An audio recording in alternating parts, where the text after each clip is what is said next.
Shikues të televizionit Klan, përshëndetje, do t'jemi së bashku në këtë edicion informativ të mesditës se do të ndalemi së pari në zhvillimet në linjen e mesme pasi vrasja e Ali Larianit, një prej zyrtarëve të lartë iranian, një ditë më parë duket se ka përshkallëzuar më tej konfliktin e lindjes së mesme.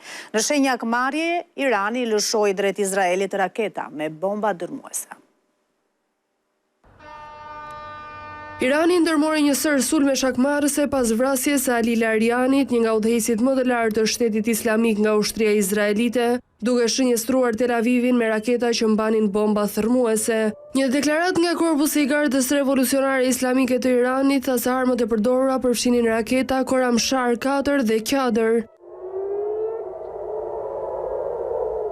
Sulmet vranë 2 persona në një lagje pranë Tel Avivit me popullsi të dendur, ku ka edhe objekte të rëndësishme ushtarake. Izraeli akuzon Iranin se po lëshon në mënyrë të përsëritur raketa me thërmia me përmbajtje bërthamore, të cilat shpërndahen e eksploziv të shumt në ajër dhe përhapen në një zonë të gjerë duke i bërë ato të vështira për t'u kapur. Irani shënjestroi sërish ambasadën amerikane në Bagdad dhe një bazë ushtarake australiane në Emiratet e Bashkuara. Kryeministri i Australisë Albanese tha se si pasojë kishte vetëm dëme materiale dhe asnjë personel ushtarak të lënduar. Shpërthime të forta u dëgjuan edhe në Dubai. Nga ana tjetër, Irani u përball me sulme të rënda izraelito-amerikane. Ministri izraelit Katz konfirmoi vrasjen e një tjetër zyrtari të lartë të Iranit, ministrin e inteligjencës Esmail Kadib, duke shtuar se sot priten surpriza të rëndësishme.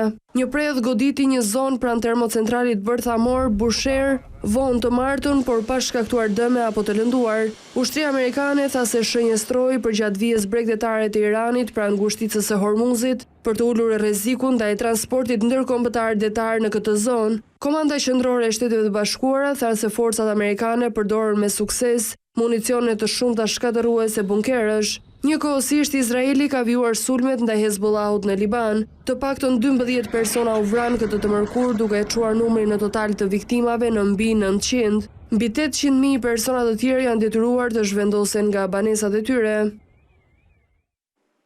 Shqipëria shpalli zyrtarisht Iranin, një shtet që sponsorizon terrorizmin dhe përdor mjete terroriste, ku vendi miratoi ditën e martë me 79 vota pro rezolutën që dënon gjithashtu edhe sulmet kibernetike ndaj vendit ton.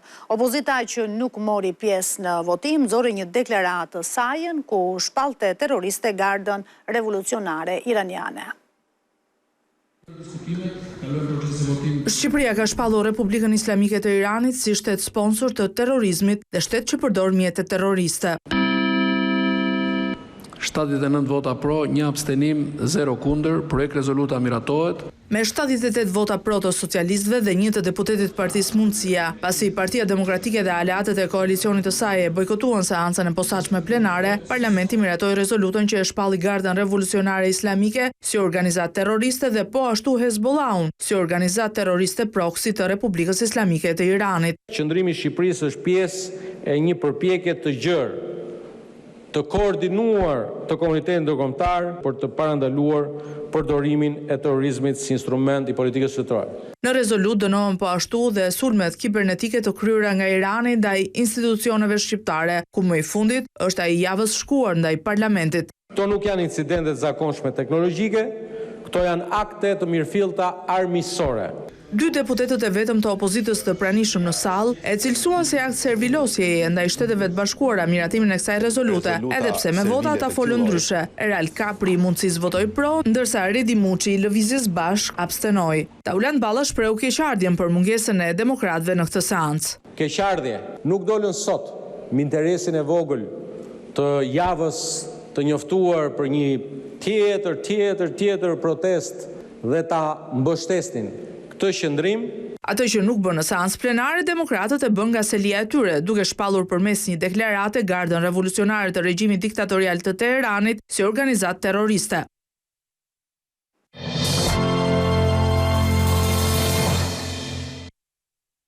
Gjykata e posaçme pranoi kërkesën e SPAK dhe dërgoi për gjykim ish presidentin Ilir Meta, ish deputeten Monika Kryemadhi dhe 3 shtetas të tjerë. Gjyqtarja Irena Gjoka pasi dëgjoi SPAK dhe të pandeurit e gjeti hetimin të plot dhe pa të Meta. SPAK kërkon gjykimin e çiftit Meta Kryemadhi për dyshime se janë përfshirë në korrupsion, pastrim parash dhe mos deklarim të pasurisë. Ata nuk kanë kërkuar gjykim të shkurtuar, çka do të thotë se gjatë gjykimit në themel do të shkurtohen provat dhe pyeten dëshmitarët. Për akuza të pastrimit të parave apo korrupsionit do të gjykohen edhe Fatime Kuremadi, Piro Xhixho dhe Ema Çoku.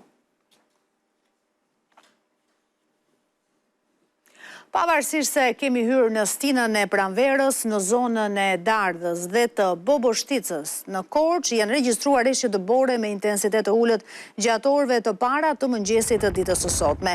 Firma kontraktore po ndërhyn në terren për pastrimin e rrugëve dhe kriposjen e tyre.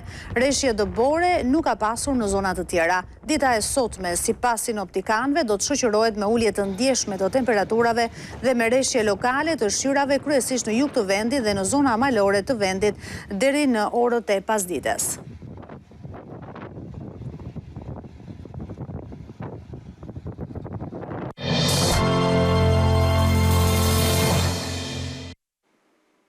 Tirana po përballet me nivele alarmante të ndotjes së ajrit, ku dioksidi i azotit mbetet kërcënimi kryesor për shëndetin e qytetarëve. Ekspertët e mjedisit kërkojnë të merren masa emergjente që nga trafiku e deri tek shtimi i hapësirave të gjelbra, por Bashkia e Tiranës nuk ka bërë asnjë reagim për këtë alarm.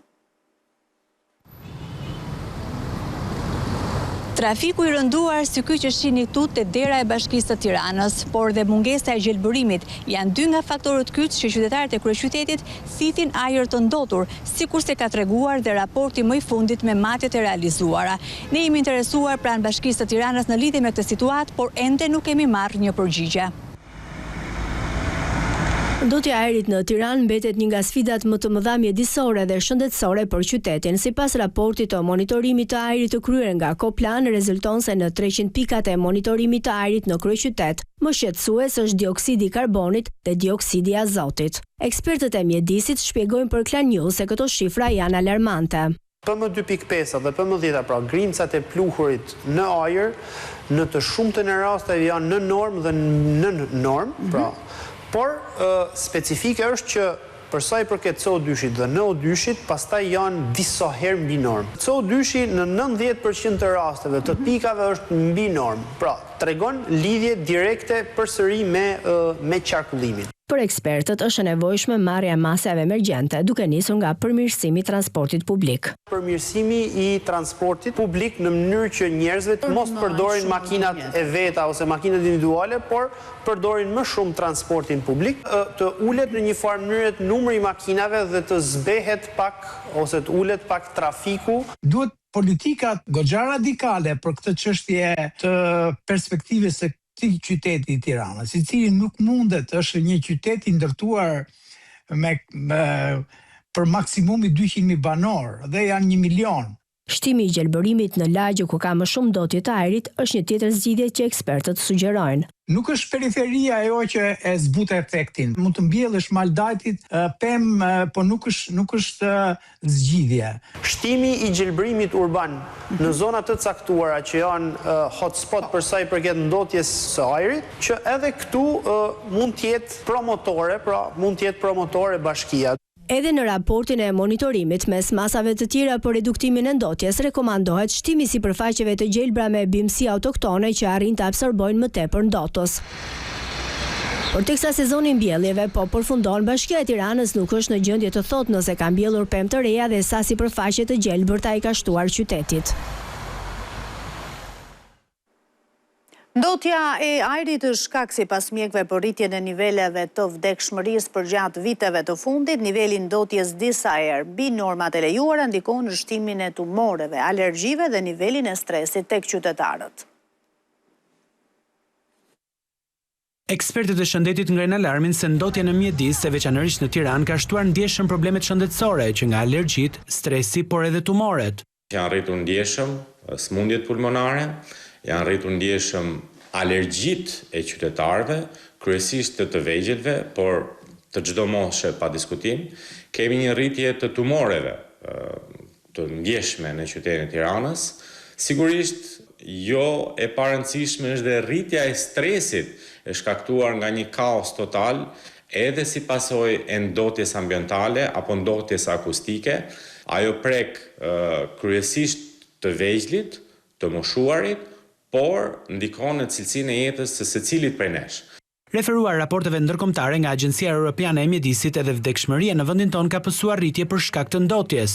Ka gjetje të raporteve të ndryshme, të cilët theksojnë që numri i vdekjeve të shkaktuara nga problematikat e ndotjes ambientale janë më të larta në qytetin e Tiranës sesa në kryeqytete të tjera të rajonit Ballkanit. Ndër të tjera, ekspertët nënvizojnë se ka ardhur koha që të gjithë aktorët kryesor të bashkëpunojnë për sfidat që lidhen me ndotjen dhe shëndetin publik. Është koha që vlerësimi i ndikimit në mjedis duhet paraqitet para oponencës së ekspertëve të shëndetit publik sa i përket ndikimit që ato kanë real në mjedis. Në këtë pikpamje është një masë që shumë shtete e kanë ndërmarrë dhe ndoshta duhet qasur edhe ky element i rëndësishëm sa i përket marrjes së masave konkrete për përmirësimin e cilësisë së ajrit dhe të ndotjes ambientale në tërësi. Kryeqyteti shqiptar, referuar raporteve, ka si shkaktar të ndotjes trafikun e rënduar, kantierët e ndërtimit pa standarde dhe mungesën e hapësirave të gjelbra.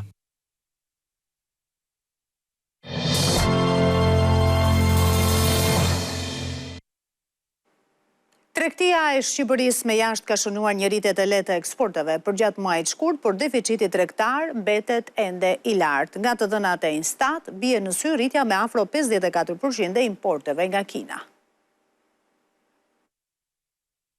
Eksportet shqiptare shënuan një rritje të lehtë gjatë muajit shkurt. Sipas të dhënave të Instat, vlera e mallrave të eksportuara arriti në rreth 30.9 miliard lek, ose 2.8% më shumë se një vit më parë, ndërkohë importet vijojnë të mbeten dukshëm më të larta. Në shkurt ato arritën në 68 miliard lek, me një rritje modeste prej 0.8% në krahasim me të njëjtën periudhë të vitit të kaluar. Si rezultat, deficiti tregtar ose diferenca mes importeve dhe eksporteve mbeti i thellë në rreth 37.1 miliard lek, megjithse pak më i ulët krahasuar me një vit më parë. Rritja e eksporteve është ndikuar kryesisht nga minerale, lëndë djegëse dhe energjia elektrike, si dhe nga makineritë dhe pajisjet. Bashkimi Evropian mbetet partneri kryesor tregtar i Shqipërisë, duke zënë mbi 56% të totalit të shërbimeve. Rritja e eksporteve është orientuar drejt Kosovës dhe Gjermanisë, ndërsa rënje kanë shënuar tregjet tradicionale si Italia dhe Spanja. Në anën e importeve, rritja më e madhe vjen nga Kina me afro 54% dhe Kosova me rreth 37%, ndërsa furnizimet janë të kurrur nga Turqia dhe Italia.